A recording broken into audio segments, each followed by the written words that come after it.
Hello guys, welcome back. आज हम लोग बात करेंगे हमारी इकोनॉमी में या हमारी कंट्री में एक ऐसे इंस्टीट्यूशंस के बारे में या ऐसे इंस्टीट्यूशन के बारे में जो हमें पैसे देता है या हमसे पैसे लेता है।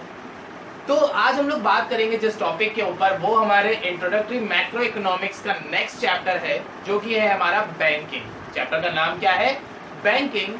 तो बैंकिंग पढ़ने से पहले हम लोग ये समझ लेते हैं कि हमारे बैंक्स क्या होते हैं। मतलब बैंकिंग तो हमारा पूरा एक सिस्टम होता है। बैंकिंग क्या है?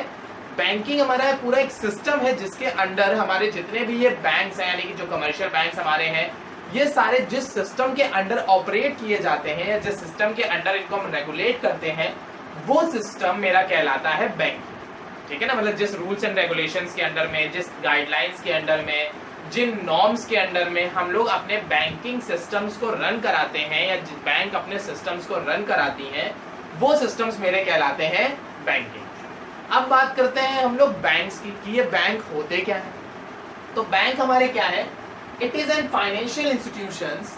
बैंक हमारे एक फाइनेंशियल इंस्टीट्यूशंस होते हैं जो कि which accept deposit and advancing loan to the customer। Bank हमारे फाइनेंशियल इंस्टीट्यूशंस होते हैं जो कि पब्लिक से पैसा लेते हैं, यानी accepting deposit from the public and advancing loan to the public.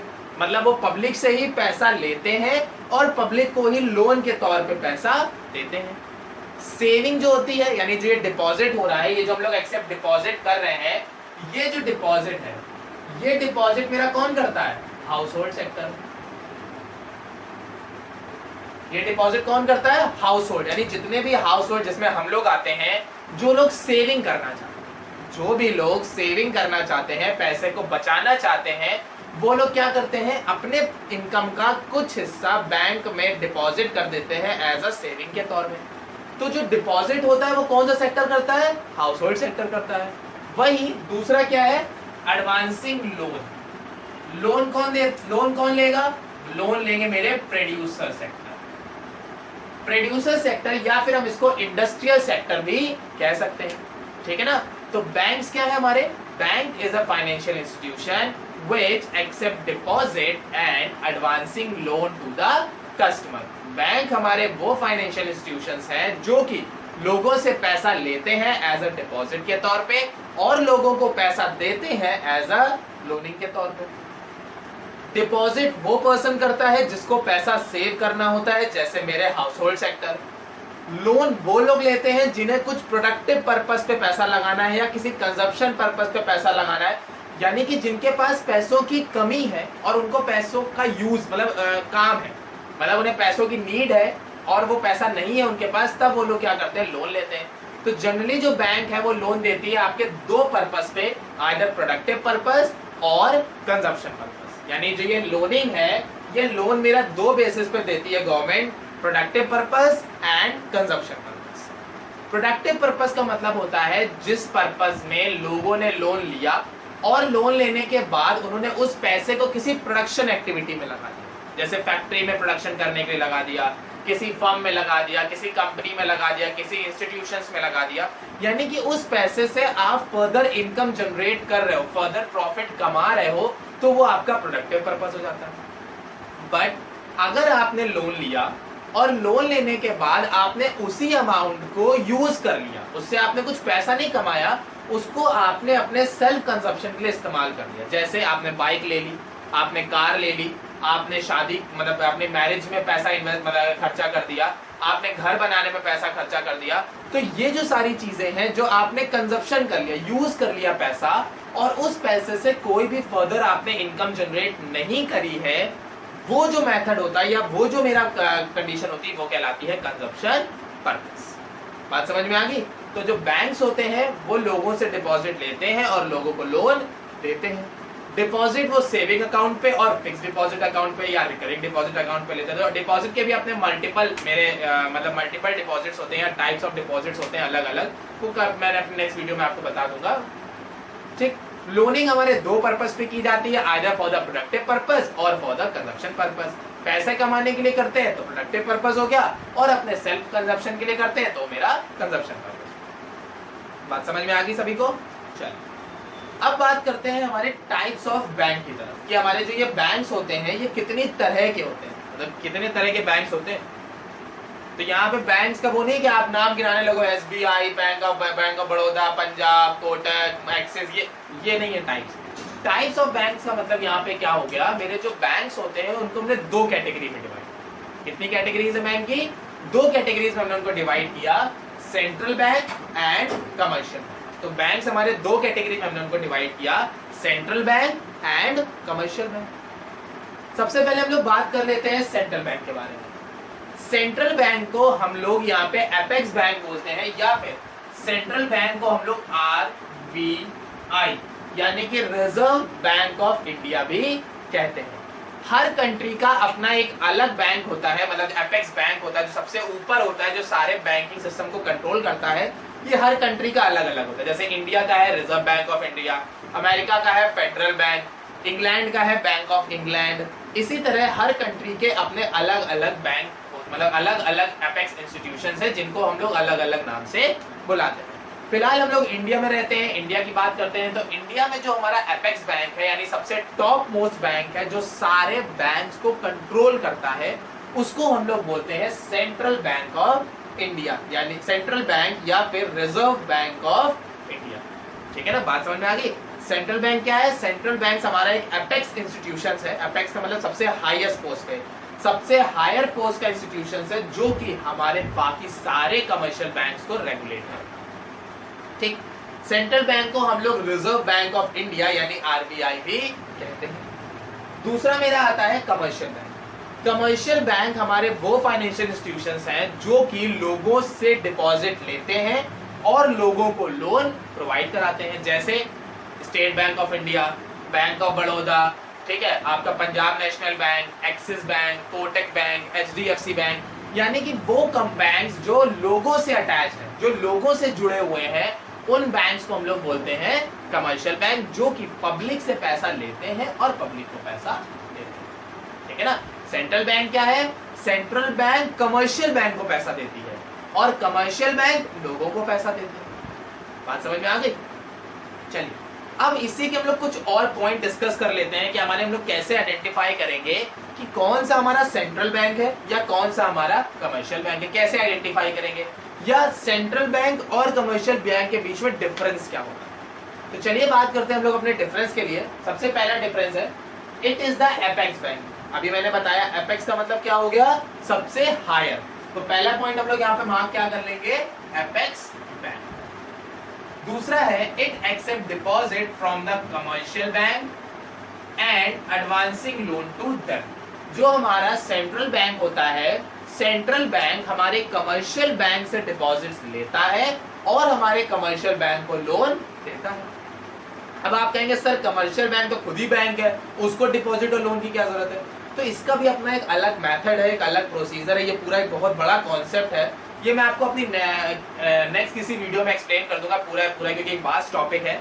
आज खाली आप इतना ही समझिए कि जो सेंट्रल बैंक है वो कमर्शियल बैंक से डिपॉजिट लेता है एज अ रिजर्व के तौर पे, कि अगर कभी कमर्शियल बैंक को पैसों की जरूरत पड़ जाती है तो सेंट्रल बैंक उन्हें वो रिजर्व प्रोवाइड करा देगा।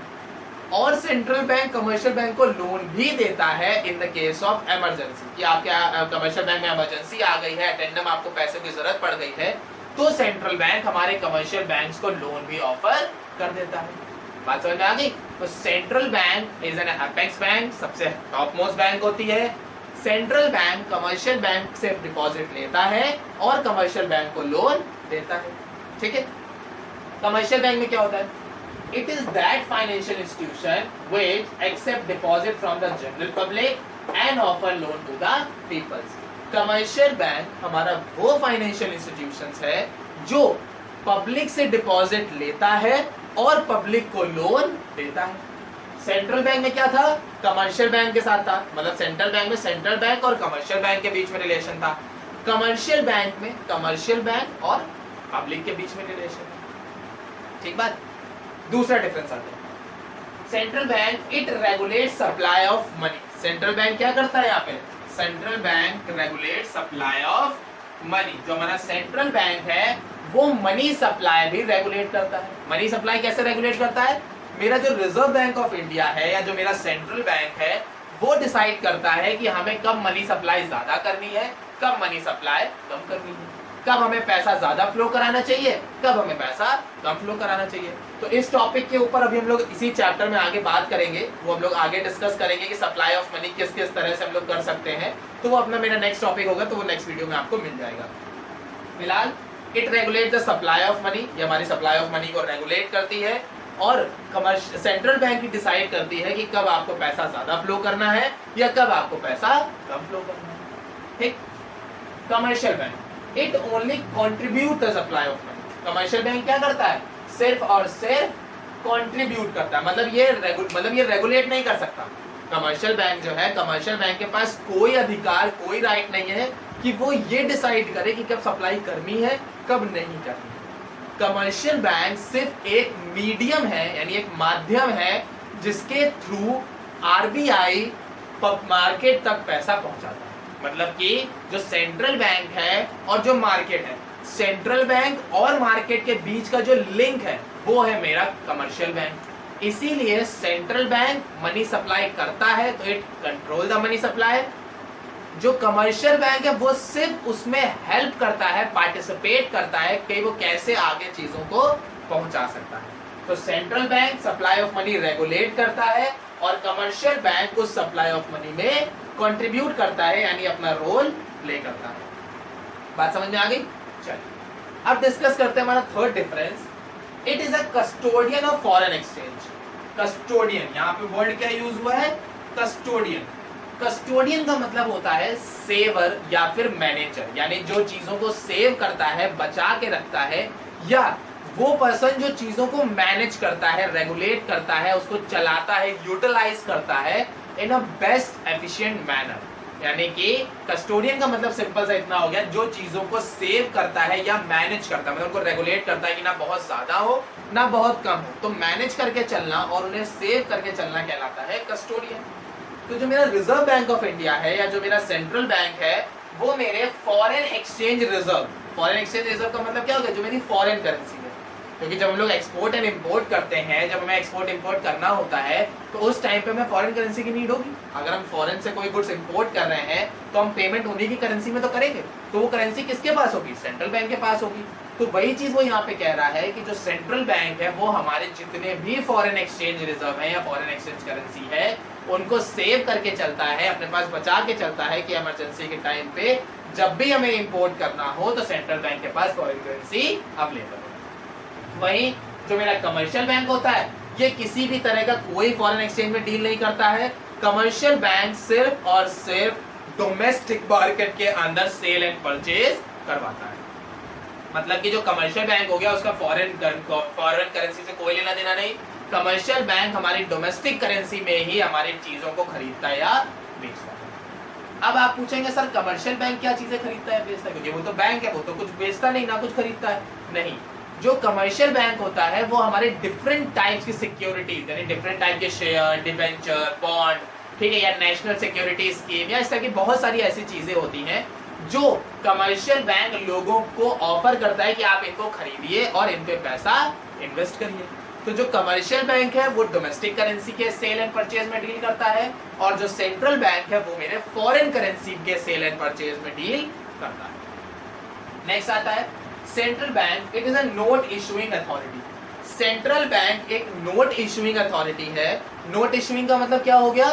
सेंट्रल बैंक के पास ही सिर्फ राइट है कि वो नोट इशू कर सकता है, बाकी कोई भी बैंक आपका करेंसी या नोट इशू नहीं कर सकता है। सिर्फ और सिर्फ जो आरबीआई है या जो सेंट्रल बैंक है सिर्फ वही आपके नोट इशू कर सकते हैं, नए नोट ला सकते हैं, या सिर्फ आरबीआई ही आपके नोट इशू को रेगुलेट भी कर सकता है कि कब हमें करेंसी ज्यादा फ्लो करानी है या कब हमें करेंसी कम फ्लो करानी है। बात समझ आ गई?